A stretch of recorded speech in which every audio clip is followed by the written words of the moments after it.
Welcome, pilot, to this glorious beginner's guide to bounty hunting in Star Citizen, where every single mission says to apprehend your suspect, and by apprehend they mean totally and completely mow them down. Eventually you'll earn enough rank to be able to do the very hardest missions within Star Citizen, where you'll one-shot everything. Apprehending suspects with a torpedo is expensive yet satisfying. I'll also show you how to easily unlock the criminal cave missions so you can apprehend all these daggone scumbags with your bullets. While dispensing your righteous judgment, there is all kinds of space cheddar to be made, my friend. This glorious bounty hunter's guide will cover everything that you need to know about ship combat as well as ground combat in Star Citizen. Before we apprehend all these space bad guys, let's talk about your bounty hunter's guild rank and what that means. In the beginning, you'll be a little peon applicant. You'll have to complete one certification in order to complete the tracker training permit so you can become a probationary guild member. Doing so will now unlock VLRT missions. Once you have successfully apprehended enough scumbags, you will become a level 2 junior guild member. You will then be offered the tracker beginner's permit, and once you complete that, LRTs will become available. As a level 3 guild member, you'll be offered the tracker's license, making MRTs available. A senior guild member can complete their journeyman's tracker license, unlocking HRTs. Veteran guild members can complete their advanced tracker license, therefore unlocking VHRT missions. Guild steward can complete the master tracker license, finally unlocking ERTs. The second most important thing is going to be your regional bounty hunting faction, something like with Crusader Security here. When you start out, you're not going to get any bonuses to any of your missions until you reach level 3 tracker. Once you do, completing bounties in that local area will actually give you a bonus to your payment, and once you get all the way up to master tracker, you'll receive a 20% bonus to any missions completed in that area. If you want to grind your bounty hunting guild rank to max as quickly as possible, you could try an R-Corp or Hurston or Microtech, but the very best place is going to be in the Crusader system. You can generally get to your mission locations faster grinding here. Now that you know a little bit about bounty hunting guild rank and basically where to farm at, now let's talk about ship loadouts. No matter what ship you started with, there are certain things that you can upgrade on it, which will definitely help you in your bounty hunting experience. In this video, I'll be using the Anvil Hornet, which is a glorious single-seater fighter craft. It is absolutely a badass ship. Do you need the Hornet to kick a whole bunch of butt doing these bounty missions? Well, no you don't. You can use basically an Aurora MR if you wanted. The main thing you're going to want to upgrade is going to be your quantum drive. First and foremost, because you're going to be flying around everywhere and you don't want to be having something that takes you a billion years to get there. So if you have a small ship, get the Atlas drive. It's totally and completely glorious. Now you could upgrade your shields and your coolers and your power plant and things like that. You don't have to do that right away. Seriously, just mostly worry about your quantum drive. Eventually you'll save up enough money for a fighter you really like, and you can get the very best industrial coolers that money can buy. After that, you might as well get the very best military power plant. And if you have 2 shield slots, I like to mix the very best military with the very best industrial, but it's up to you. Do what you want.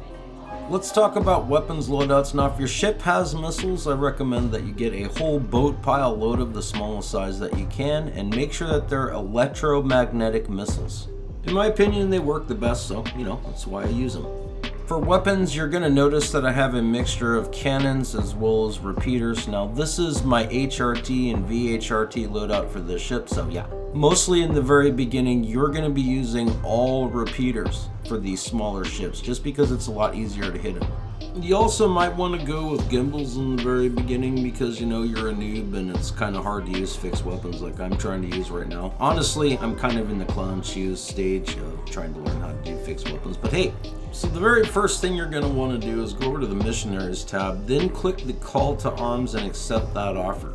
Every single space scumbag that you murk, you're going to get at least 500 AUEC. From there, you'll click the Bounty Hunters tab and you'll see all your available missions. Now, I have everything unlocked, so if it's available, it's basically showing right now. What we're going to do is we're going to probably grab a VLRT, an LRT, and probably an MRT really quick. I will mention that if you are looking to level up your bounty hunting faction as soon as possible, just go with the missions that you can complete the fastest, as they basically all give the same exact experience. Grabbed a few missions so I can show you some combat. Now there's one thing I will mention: if you ever abandon any of these missions or you leave the server while they're active, you will lose faction with the Bounty Hunters Guild, and that totally sucks. Do that enough times and you can end up with negative rep. You guessed it, it's now time to apprehend all of our suspects by blowing them into little teeny tiny space pieces. If you're going to use mixed weapons like I'm using, like cannons and repeaters, it's always best to just set them on their own fire groups. So I'm going to have repeaters on 0 and all my cannons on 1. Mouse 1 will be group 0 and mouse 2 will be group 1. Before we get into any combat, hit your options tab, then go over to key bindings and then click on advanced control settings. From there you're going to want to go down to your power triangle assignment. You're going to make some changes here. If you're playing on keyboard and mouse, you're going to want to make your weapons to 1, your engines to 2, your shields to 3, and then reset all you're going to want as 4. Doing so will make managing your power system so much easier during the heat of combat. Like, you can just hold down the 1 button to put all your power to weapons, holding down 2 will put all your power into engines, and holding down 3 will put all your power into shields. If you press 4, it will reset everything. Say you just want to put some power into something, well, you just press the button instead of holding it. The more you press it, the more power you'll get towards it.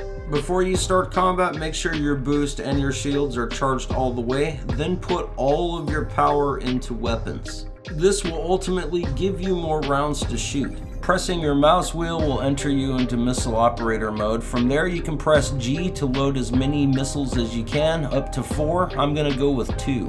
When using missiles on your target, the closer the better. It just makes it a lot harder for them to dodge. Now when you're fighting, you're going to have missiles fired at you as well. In order to avoid those, you just need to slightly change your trajectory and then tap H. Doing so will release your decoys and the missiles will hit the decoys. Avoiding those missiles caused me to miss my firing solution on the other pass. This one I had a really good angle on him and he bit the dust. That's how you apprehend crooks. As soon as you blow up that target, QT out, it's not worth fighting the other bad guys for 500 bones, then select your next target. Since these NPCs have been marked for death, I mean apprehension, you don't have to wait for them to turn red. You can just mob in there as fast as you can and totally try to smite them right away. Now, if you do kill them when they are white, nothing's going to happen. You're not going to get a crime stat or anything like that. So when this computer is telling me to check fire, well, she doesn't know what she's talking about, because this guy right here has committed crimes. And when you commit crimes, space paladins come after you. Again, once you have bucked down the main target, just bug out. And by that I mean just select the target. As soon as you get into QT, cancel your QT by holding down B, then you can select your next target from where you're at right now. Yep, it looks like it's Can's turn to take a space butt whooping. Looks like our next attempt is going to be an asteroid field in space. Now, yeah, don't hit the rocks. Totally stalking my prey from the other side of this asteroid here. Now, I lock missiles on them a bit too soon. Most definitely fire them way too early. I was not close enough to do that. If you ever lose your shields during combat, just kind of boost away. Put all of your power to your shields. Once they charge back up, put all your power into engines so you can get some of your boost back. Then head back into combat with full pips to weapons. When you need to refuel, repair, or reload, most definitely do it on a moon surface. Don't bother doing it at a space station. This will save you from the hassle of them, not allowing you to do any of those things even when you really need it to happen, as well as avoiding that stupid missile or torpedo bug where you have to re-equip all your missiles or torpedoes. It's a whole bunch of drama. So in order to avoid that, just repair, restock, or refuel down on the surface of a moon. Let's go after an HRT target now. This time I'm actually going to use 4 missiles for maximum overkill. Now, it goes without saying that, the more difficult the mission that you select, the harder the targets that you're going to face. But all in all, you're basically only killing the main target and then bugging out. So I might as well send 4 more cheap missiles his way before I unload upon him completely and totally with all my repeaters and my cannons. Unfortunately, I ended up approaching him a little too quickly. It looks like those missiles kind of really beat him down pretty good. So let's just finish him off with the rest of my repeaters and my cannon fire here. He's probably going to kick the bucket. Yep, there he goes. That was fun. But you know what's even much more fun? Apprehending subjects with torpedoes. To kill the juiciest of all scumbags, there is no easier way to do it than with the Aegis Eclipse, the ultimate stealth bomber. Man, absolutely love this ship. If you're into doing bounties, you most definitely want to get the Eclipse. It's glorious for NPCs as well as players too. Now, it's great to kill them and they don't even know what's going on. Now, when you get this ship, immediately upgrade all of the components to the very best A-grade stealth that you can possibly get. So you basically want to use this exact loadout that I have right now. For your weapons, in order to have the lowest signature possible, take off your weapons completely. You're not going to use them. If you want a dogfight, use a dogfighter. The stock torpedoes that come on the clips totally blow goats, so make sure you get the Seeker 9s. Chain farming ERT or group ERT missions can earn you over 500k AUEC per hour, which is, really nice, and beats the hell out of mining too. Besides, I guarantee you'll have a bigger space boner by farming money this way than doing mining, which is kinda boring. So I think we're gonna start with a VHRT, probably kill a couple ERT targets as well. Now there's one thing I want you to totally keep in mind when you're farming with the Aegis Eclipse. She can and will kill the target that you're after the absolute fastest possible, which is totally glorious. The thing is, every single time you fire a torpedo, it is about 3,700 AUEC, which kind of cuts into your profits a little bit. Ultimately, what you're doing is trading time for money. Sure, you'll make a little less per mission by killing people in the Aegis Eclipse. However, you're going to be able to complete those missions much faster than any other ship, so you're just going to be making a whole bunch of money anyway, and it doesn't really matter. The only other ship that's going to be able to do that faster is going to be the Aegis Retaliator, which can actually hold more size 9 torpedoes. So yeah, that's the only reason why it can do it faster. It's not going to be any cheaper, it's just, you don't have to reload your ship as often. There is a method to guarantee that you're not going to miss your target when you fire your torpedo because they're expensive. Let me show you. The angle that you approach your target when you're trying to apprehend them with torpedoes is very key. Even though you can lock your target at a really long distance, don't lock your torpedoes on them until you're at about 5k away. I like to approach my target nice and slow until I get the radar lock, and as I'm radar locking them, I'm starting to boost and get there as quick as I possibly can. Once you get 2.7k away, release your torpedo and nose up at the exact same time. The act of nosing up actually helps that torpedo connect a lot better. Bug out right away and then head to your next target. This will be our very first ERT in this video. It's going to be a hammerhead and it's located in an asteroid belt. Same method as before. I'm going to wait till I'm about 5k out before I start locking them with my torpedo. Now I'm going to start boosting towards them, and when I get to about 2.7k, I'm going to release and nose up at the exact same time. Yep, that looked like the perfect firing solution. Kaboom! Just like that, within a matter of seconds, that's one dead hammerhead. We've got one torpedo left, so we might as well smoke one more ERT.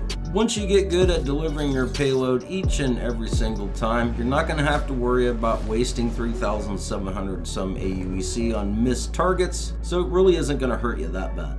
The next thing you'll want to learn how to do is how to unlock those cave bounty missions. There you're going to make so daggone much money, it's freaking ridiculous, by looting gems off the dead bad guys. In order to unlock those cave missions, you will need to have level 2 of your bounty hunter faction sorted, and then you'll have to complete the verified freelancer bounty assessment. Definitely make sure you take call to arms, because you will still get 500 AUEC for each bad guy that you buck down. What you want to do is look for a mission that says $RT, but it actually goes to a cave and not an actual location like a settlement. This one right here goes to a cave. The other two mission names you want to look for will be evict illegal occupants, as long as it goes to a cave, and remove criminal nest, which can mostly be found in the Crusader system. It also pays 30k. These missions are totally easy to complete as long as you have some weapons and some armor. Make sure you take a backpack as well, because you're going to be looting a lot of gems. As long as you are at least a junior guild member and have completed your freelancer bounty assessment mission, you will be able to find these special cave missions within your Moby Glass. If you can't find any of these missions and you meet the requirements, well, that means that somebody else right now is currently farming those missions. So your very best bet would be to server hop until you find the actual mission. When you're approaching these cave missions, once you get to just a little bit under 5k away, the marker will disappear. That's why I kind of like to approach them from really high above and just fly straight down to them. I like to farm the majority of my cave missions in the Hurston system, mostly because it is far less people-y out here than in the Crusader system. This means you're going to run into far less other people coming in and trying to gank you for your gems, like I've never had it happen in Hurston. If you want to be extra cheesy and pound out these cave missions as fast as possible, just make sure to take a sniper rifle with you because it makes things a lot easier. If you want to add an extra slice of cheese to your cheese sandwich, then get size 2 suppressors as well. Like, I'm not even going to worry about that because it doesn't matter. I'm generally out of their range and they won't be able to shoot me from this far away. Aw, well looky there, the space scumbag is trying to shoot me and ended up hitting the wall. That's the saddest thing I've ever seen. When you're farming in the Hurston area, you're going to find out that there are 2 different styles of caves here. This one is the crappier one, it only has 8 guys. The other one actually has 12 guys, it's much better. The main reason why killing more guys is better, well, each and every single one of these bad guys you buck down will have gems on them that you can loot, and every single one of those gems is worth 1,300 AUEC each. The least amount of gems I've ever seen drop on one guy is 4 gems, so that means he is worth 5,200 AUEC plus 500 for the call to arms. Most of the time though, if they do not have a backpack, they will be dropping 5 gems, which means they're worth even more. You can make a bunch of money doing cave missions. Generally, when they have a backpack, they'll have more gems. Ultimately, what I recommend you do is get to level 2 bounty rank as fast as you can so you can unlock these cave missions. This is an absolutely fabulous way to buy your very first really good ship for combat. The other thing you want to keep your eyes peeled out for are these crates. Now there's 2 that actually spawned on top of each other. This first one that I'm going to open is a medical crate. Definitely loot those little white guns right there. They're worth over 700 AUC each. When these crates are stacked like this, it's kind of hard to find the sweet spot, but eventually you will with persistence. These little crates, they have the opportunity to drop like a ton of these Dolobine gems here. When you find these little loot crates, it's basically like hitting the space lottery. The other crates that you can find in these caves are these big giant white crates. They will always have a whole bunch of armor, and sometimes you'll find rare armor like this helmet right here. Man, that's actually kind of a sweet helmet, although I don't want it to take up a lot of space. Now well, I'm not going to bother putting that in my backpack. We need that for gems. On this cave mission, the very last 4 guys are going to be at the bottom, so let's get our butts down there. Good. Let the gems flow through you. Absolutely love the rush of finding these small crates in here because it can either be just a few gems or a whole crap load like this time. Cha-ching! Down near the very bottom, this is where the last 4 dudes are going to be chilling, and once we totally and completely buck them down with extreme prejudice, we're going to be able to check this area for a bunch of loot. Once you kill all the total and complete space scumbags, you will receive your mission reward. For me, I'm not going to just get 30,000, I should be getting 33,000 since I have a 10% bonus to my payday. Between getting that $30,000 plus payday and looting up all these daggone gems, you will walk out of here with well over 100k each and every time. And when you're making 100 to 150k per cave run, it is not going to take you very long to actually buy a really nice ship to kick a whole bunch of people's butts when you're doing bounties. Doing these cave missions will get you the F7C Hornet really quickly, considering it only costs about 1.4 million to purchase that ship. Then to fully outfit her with the very best weapons and system components that you possibly can will take less than farming one of these cave missions. So ultimately, get enough guild rank to do these cave missions, buy your very first ship off the spoils of war that you're going to get from these cave missions, then focus really hard at maxing your bounty hunting faction. Once you have vacuum sucked all the gems up out of the crates and off the bad guys, instead of running all the way back to your ship, just log out to main menu. Doing so will take you back to a spawn point. Hopefully it's a space station and not Hurston like me because I'm dumb. You can now quickly sell all those gems without having to run back all the way through that cave, get into your ship, fly all the way up here, then run through the space station to sell your things. You can just do it right now after you log back into a new server. Being in a new server will give you a better chance at getting this cave mission sooner, so grab one up again. I hope this bounty hunting guide for Star Citizen helps your gameplay, and if it did, please consider like, comment, and subscribing on this video, and I'll catch you in future updates. Also, all my love to my Patreons and YouTube channel supporters. You make this work possible. Love you guys.